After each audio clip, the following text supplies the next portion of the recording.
Peki, şimdi sizinle birazcık sohbet yapacağız. Size ayrı ayrı sorular soracağım. Tamam mı? Evet. Tamam. Beğendin mi oyunu? Evet. Peki hazır mısın? Evet, birinci bana sor. Tamam, birinci sana soruyorum. Peki, senin okulda kaç tane dersin var her gün? 6-5. 6 ve 5. Peki, senin en sevdiğin ders hangisi? Sport dersi,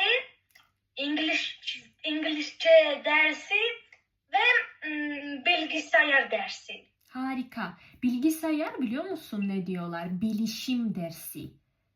Türkçe'de. Bilişim dersi. Evet. Ve beden dersi. Spor dedin ya. Spor, beden biz diyoruz. Beden biliyor Beden. musun Gürcüce ne demek? Beden sporti. Beden aslında scheuli nişnavs. Scheuli. Beden dersi scheulis. Kapatili. Evet.